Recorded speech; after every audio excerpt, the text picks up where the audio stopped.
Friends, creative ECM training centre में आपका स्वागत है। आज मैं जो बात करूंगा वो फॉल्ट कोड के ऊपर बात करूंगा और ये बहुत इम्पोर्टेंट फॉल्ट कोड है P1641। कोई भी आदमी अगर महिंद्रा में काम करता होगा या किया होगा तो वो इस कोड से गुजरा होगा। ये कोड उसे आया होगा किसी न किसी गाड़ी में, सॉफ्टवेयर रीसेट एरर। अगर इस तरह का कोड आ जाए और ये कोड बनने लगे गाड़ी के अंदर, स्कैनर के अंदर ये फॉल्ट कोड बनने लगे, तो अब हम कैसे काम करेंगे, उसे कैसे शॉर्ट आउट करेंगे, या अगर हमारा जो फॉल्टी अगर ईसीएम निकलता है तो हम ईसीएम को कैसे प्रोग्राम करेंगे, आइए जानते हैं इसके बारे में। ये एक्चुअल में होता क्या है, ये फॉल्ट कोड होता क्या है।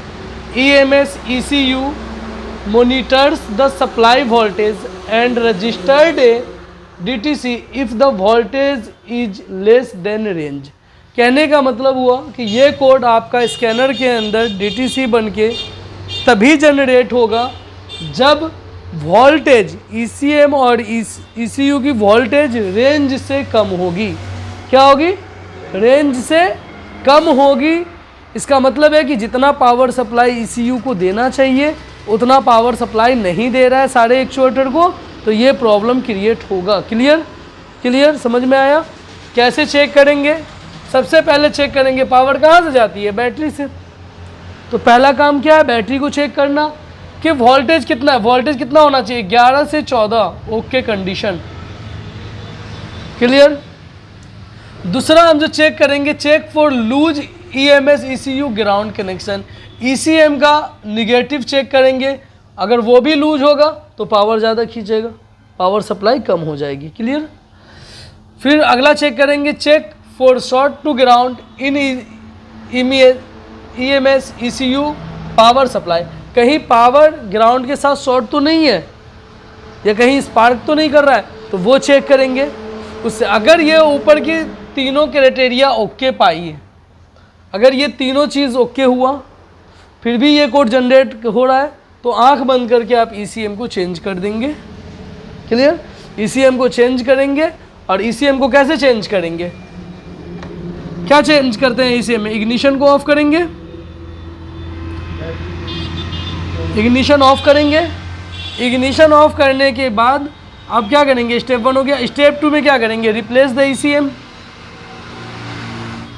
Replace ECM engine management system या इंजन कंट्रोल मॉड्यूल या इंजन कंट्रोल मैनेजमेंट।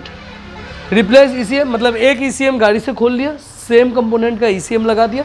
लगाने के बाद आपको क्या करना है? थर्ड स्टेप में EMS के किस में जाना है? स्पेशल फंक्शन में जाना है। किस में जाना है?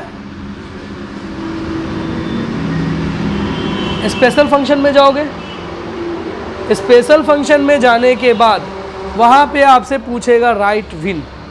तो विन नंबर में आप अपना चेसिस नंबर जो गाड़ी का होगा वो चेसिस नंबर डाल दोगे, तो आपका वो ECM रजिस्टर्ड हो जाएगा। बट ये ECM तो रजिस्टर्ड हो गया, क्या इमोबिलाइजर ECM से रजिस्टर्ड हो पाया? सिक्योरिटी की लाइट तो बिलिंग करने लगेगी। जिस गाड़ी में, मान लीजिए किसी गाड़ी में सिक्योरिटी नहीं है, महिंद्रा की सुपरो आ गई, मैक्सिमो आ गई, जीतो आ गई, इसमें सिक्योरिटी सिस्टम नहीं है, तो उसमें चेंज कर दोगे, डायरेक्ट स्टार्ट हो जाएगी। लेकिन जिसमें सिक्योरिटी सिस्टम है, जिसमें इमोबिलाइज़र लगा हुआ है, जिसमें लॉक का फंक्शन है, उसमें आप ECM चेंज करने से डायरेक्ट तो स्टार्ट नहीं हो जाएगी। इसके लिए आप क्या करोगे? फिर से स्कैनर के अंदर, स्कैनर में सिक्योरिटी सिस्टम में जाएंगे, जिसमें अगर सिक्योरिटी सिस्टम फंक्शन है। सिक्योरिटी सिस्टम में जाने के बाद आपको दो चीज़ें आएंगी, या तो EMS आएगा या इमोबिलाइज़र आएगा। तो EMS को आपने रजिस्टर तो कर ही दिया है, आप इमोबिलाइज़र में जाएंगे। इमोबिलाइज़र में जाने के बाद क्या करेंगे? जैसे ही आप इमोबिलाइज़र पे क्लिक करेंगे, अगर आप G-स्कैन यूज़ कर रहे हैं तो आपसे फंक्शन पूछेगा F1 F2 F3 F4। Click कर देंगे, आप इमोबिलाइज़र के अंदर इंटर कर जाएंगे। इंटर करने के बाद वहाँ पे तीन चीज़ें आएंगी, या तो रीड डाटा आएगा, या रीड फॉल्ट कोड आएगा, या स्पेशल फंक्शन आएगा। तो हमें क्या करना है? रजिस्टर्ड करना है। तो हम क्या करेंगे? उसके स्पेशल फंक्शन में जाएंगे, इमोबिलाइज़र के स्पेशल फंक्शन में जाके वहाँ पे हमसे पूछेगा EMS ECU programming, EMS immobiliser programming, की लर्न, की असाइनमेंट, एनीथिंग, कुछ भी पूछे, किसी एक पे क्लिक करके हम अपनी चाबी को प्रोग्राम कर लेंगे। क्लियर हुआ? ये चीज़ें हैं, इसको नोट डाउन कीजिए और उसके बाद हम लाइव में दिखाएंगे कि कैसे रजिस्टर्ड करते हैं। क्लियर?